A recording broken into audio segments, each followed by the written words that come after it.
Hey guys, so I'm going to go ahead and finish the worksheet from class today. There is a video on Connect Math that talks about percentiles, but doesn't quite link what we did in class to the formula. So I'm going to go ahead and do it here for you. If we look at question 23, it's referring to question 19's definition of the percentile. And when we did question 19, we used what we did in question 16. And in question 16, we looked at a z-score of -1 or 1 standard deviation below the mean, and we identified that value, and it happened to be 61. And then we took the 61, which was the value, and we found its rank by counting the number of values up to 61, and that happened to be 21. And then we divided the 21 by 81, and we got 25.9%. So if we're going to put the steps in order, we see that the first thing we did was we identified the value in the data set. We found the 61. Before we could find the ranking, we had to identify the 61. So that's step one. So I'm going to draw an arrow that I would like you guys to actually write in, find the value in the data set. Then the second step was we found the 21. We counted all the values up to 61. 1, 2, 3, 4, all the way up to 21. So that's the second step where we found the rank, which was 21.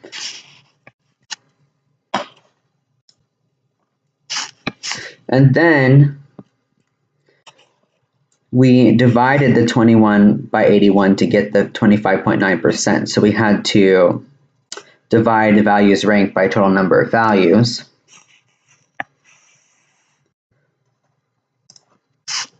Which was our step 3.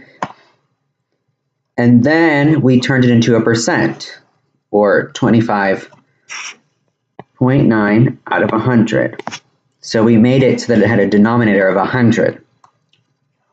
So that's change fraction, so it has denominator 100. And then the last step was we took the 25.9, and that was our percentile, the 25.9th percentile. So we're just taking the numerator. And so that's our last step here. Now, I actually have all the steps filled out here for us now. And we're going to use them to work backwards, because if we look at our data set here, we had the 61, which was the exam score, and then we figured out it was the 25.9th percentile. But what if I gave you the 25.9th percentile and you had to work backwards to find that it was a test score of 61? That's what we're going to do in the next problem, because we know the percentile is 77.7, and then we want to find the exam score. So instead of going from top to bottom, we're now going bottom to top. First, we're going to keep the numerator, which is the 77.7. And then second step, change fraction, so it has denominator of 100.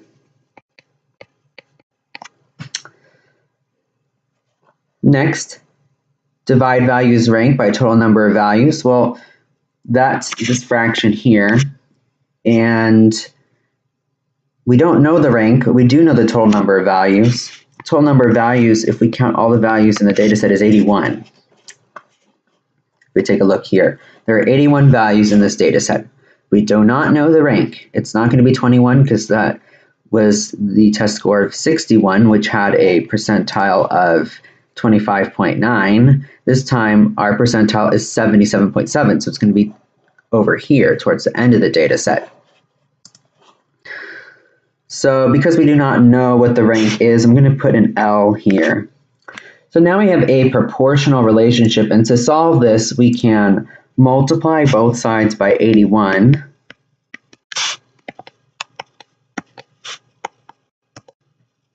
And then solve for L. And now the 81s cancel, so we're left with L is equal to 81 times 77.7 over 100. And when we look at our calculator,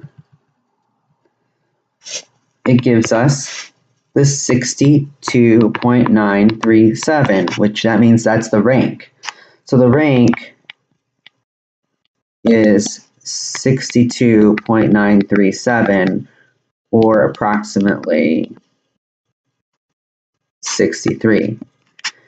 62.937 is not going to be very helpful because none of the values in the data set can have a ranking of 62.937. They have to be whole numbers between 1 and 81, since there's only 81 values. And now we're going to look at the value in the 63rd position. So when we do that,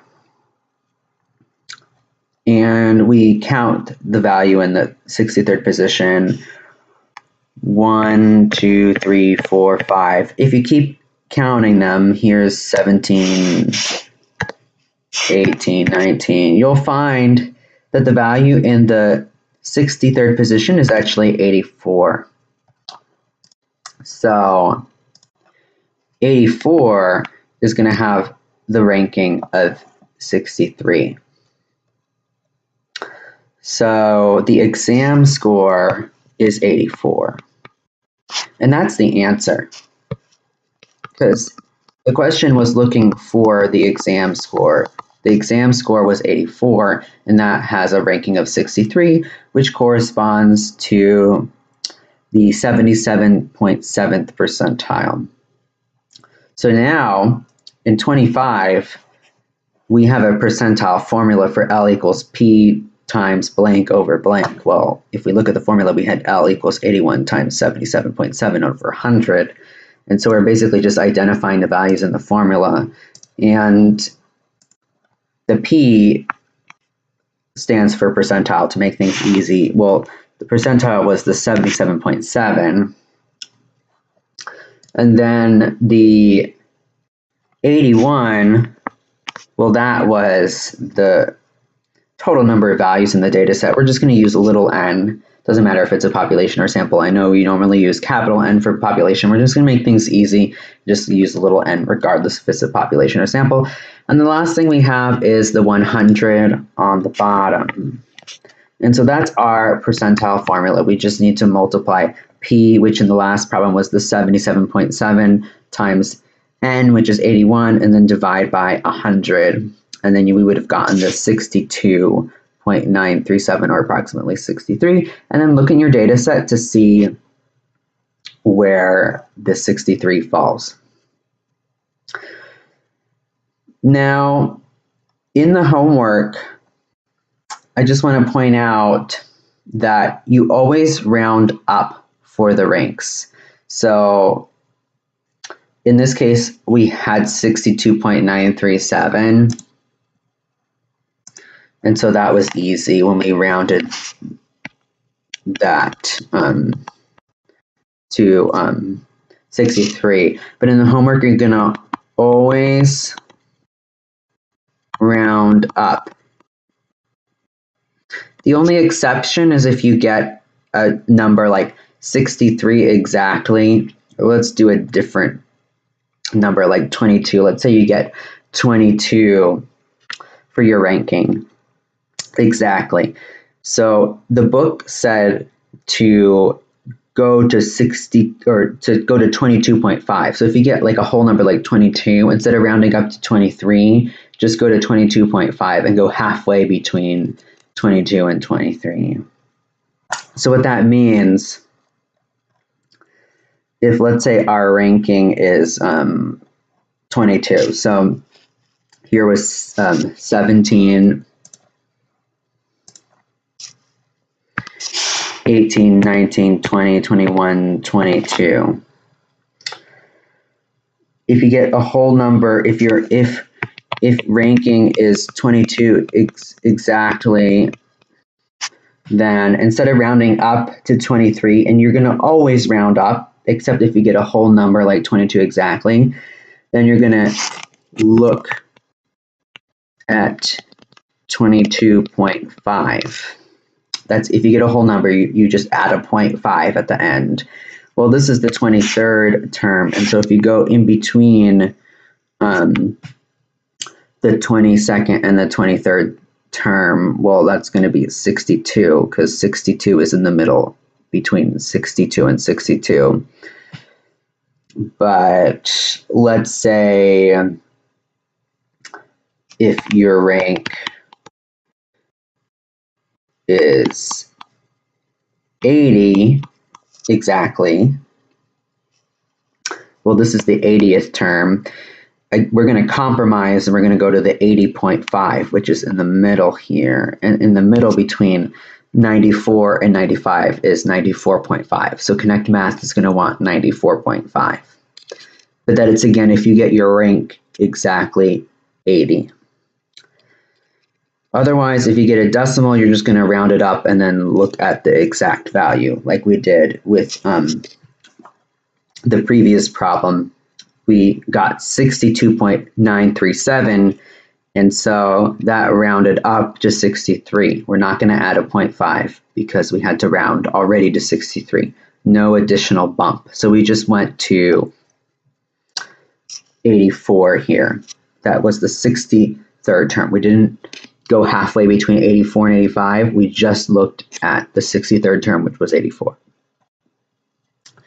And that's the same thing with the quartiles too. So I'll fill the statement in here. It's the first quartile that is the 25th percentile. So in the homework, some of us were getting this wrong because we didn't do the extra bump. So we're always going to round up to the nearest whole number and look at that whole number, except if we get a whole number. If we get a whole number, we're going to do that extra 0.5 bump. But we had to have done that in the homework. And that's why some of us got that question wrong. Lastly, we can actually use our percentile formula, which is this one over here, to show that the third quartile is L equals 0.75n. Well, just like the first quartile is the 25th percentile, the third quartile is the 75th percentile. And if we think about this, this makes sense because let's say we have $1 and that's 4 quarters. So 3 quarters, or the third quartile, would be 75 cents, or the 75th percentile. In this case, we just have to identify the values. Well, I put the n already in the formula here. Remember, there's an n here, and there's already an n. We need the 100. So I'm going to put the 100 at the bottom. And then because we're dealing with the third quartile, that's the 75th percentile. And then we have 75 over 100 times n, and that's just 0.75n. So if we have a quartile, it doesn't matter whether we use the quartile or the percentile formula. Both of them work. We just have to remember to always round up when we get our ranking to the nearest whole number. And we don't add an extra 0.5 on unless when we do the ranking, we get a perfect number like 63 already. In this case, we didn't get a perfect number, 63. We got 62.937, so we round to 63. If we would have gotten 63, we would have bumped it up to the 63.5th term. So that concludes our extra lesson. Please make sure to keep updated with the videos and the homework. The video from class was also uploaded today. Have a great day, and I'll see you guys on Thursday.